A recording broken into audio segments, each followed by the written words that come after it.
3 match সিরিজের দ্বিতীয় টি-20তে আয়ারল্যান্ডকে 4 উইকেটে হারালো বাংলাদেশ ক্রিকেট দল। দিনের প্রথমে টস জিতে ব্যাটিংয়ে যায় আয়ারল্যান্ড। নির্ধারিত 20 ওভারে 6 উইকেট হারিয়ে তারা রান করে 170 রান। জবাবে বাংলাদেশ অসাধারণ ব্যাটিংয়ে 4 উইকেটে জয় পায় এই ইনিংসটি। এদিকে বাংলাদেশের ওপেনিং জুটি ইমন করেন 28 বলে 43 রান এবং লিটন দাস করেন 37 বলে 57 রান। একই সাথে শেষের দিকে সাইফুদ্দিনের অসাধারণ ব্যাটিংয়ে জয় পায় বাংলাদেশ ক্রিকেট দল। এ ম্যাচে মেহেদী হাসান তিনি অসাধারণ বোলিং করেছেন, যার ফলে 4 ওভারে বল করে তিনি 25 রান দিয়ে 3টি উইকেট নিয়েছিলেন।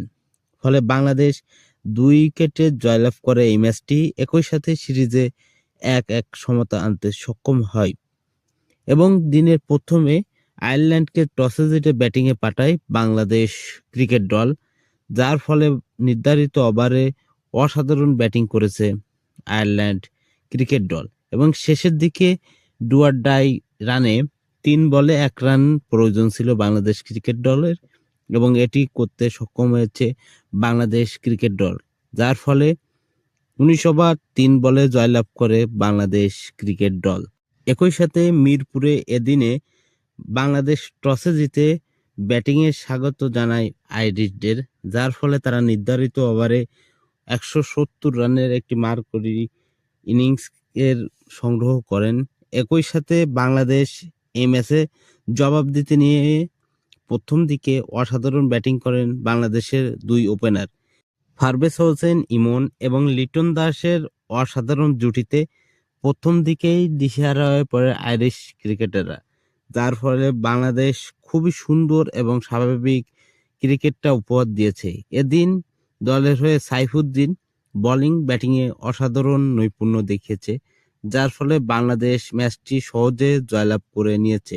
একই সাথে সিরিজে 1-1 সমতা আনতে সক্ষম হয়েছে বাংলাদেশ ক্রিকেট দল এবং কি শেষ টি-20তে ফলাফল নির্ধারিত ম্যাচ হবে কারা জয়লাভ করবে এই সিরিজটি। একই সাথে আইরিশদের এই ম্যাচে হারানোর অন্যতম অবদান ছিল সাইফুদ্দিনের, কারণ তার শেষ দিকে ক্যামিও ব্যাটিংয়ে বাংলাদেশ জয়লাভ পায় এবং শেষের দিকে অসাধারণ কিছু পারফরমেন্স দেখা গেছে ক্রিকেটারদের মধ্যে, যার ফলে আইরিশদের হারাতে সক্ষম হয়েছে ক্রিকেট দল। একই সাথে 19 ওভার 3 বলে বাংলাদেশের প্রয়োজন ছিল মাত্র 1টি রান এবং শেষে সিঙ্গেল নিয়ে সে রানটি পূরণ করে বাংলাদেশ ক্রিকেট দল। এরই সাথে বাংলাদেশ ক্রিকেট দল সিরিজে 1-1 সমতা আনতে সক্ষম হয়েছে।